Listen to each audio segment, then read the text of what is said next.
পুঁই শাকের ডাঁটা থেকে পুঁই শাক গাছ হয়ে ভরে গেছে।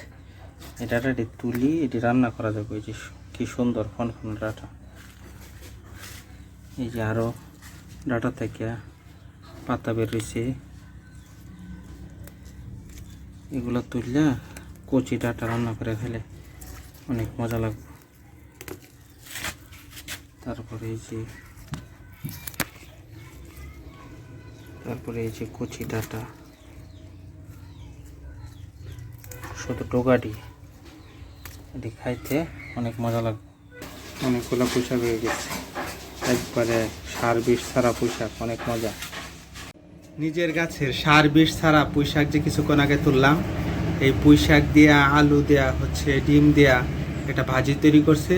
এটা হচ্ছে হলুদ ছাড়া এরকম সাদা তরকারি আমার অনেক পছন্দ, মানে মশলা ছাড়া সাদা তরকারি আমার কাছে অনেক পছন্দ লাগে।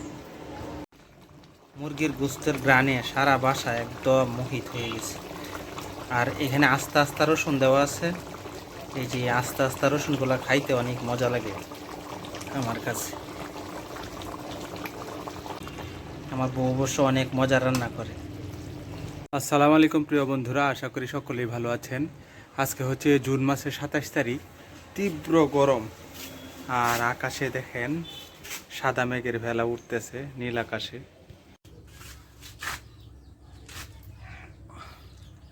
আর আমার মরিচ গাছে কি পরিমাণ উগদা মরিচ হয়েছে, কি সুন্দর সুন্দর মরিচ।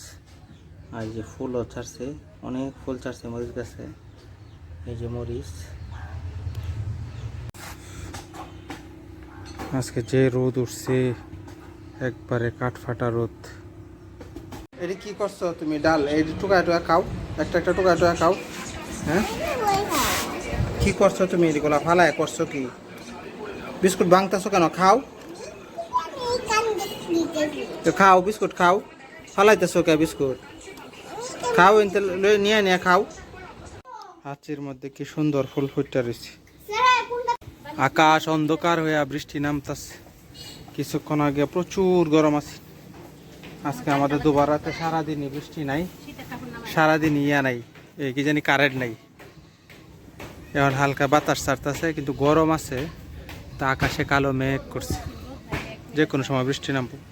উত্তর দিকে আকাশে প্রচুর মেঘ করে ফেলছে, খালি উত্তর দিকে না, সব দিকে মেঘ করছে। ওই যে কাকগুলা দৌড় করতেছে তাদের বাসায় যাওয়ার জন্য।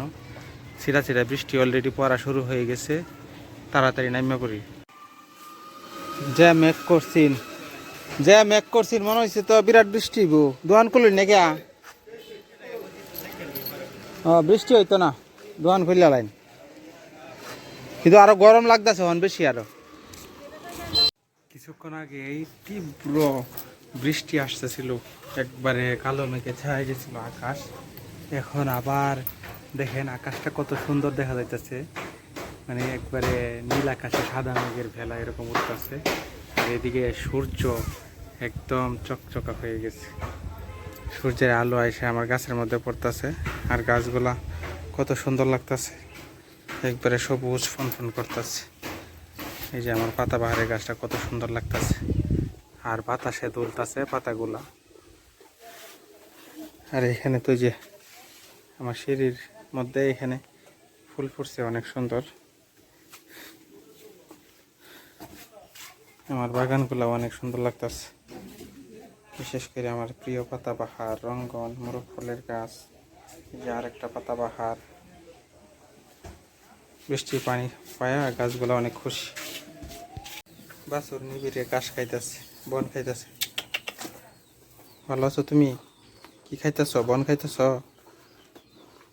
আমার ক্যাকটাস গাছে সুন্দর ফুল ফুটছে। এটা একটা ছোট জাতের ক্যাকটাস। আর একটা ক্যাকটাস আছে, এটা হচ্ছে বড় জাতের ক্যাকটাস। দেখেন পার্থক্যটা? এটার পাতাগুলা কত বড় বড়, আর এটার পাতাগুলা কত ছোট ছোট। এটাতে যখন ফুল ফুটবে দেখবেন কত বড় বড় ফুল ফুটবে। এই যে আমার দস্তর কচুর গাছটাও জাতা হয়ে গেছে, সুন্দর। এগুলা হচ্ছে আমার বাগানের গাছের আনারস।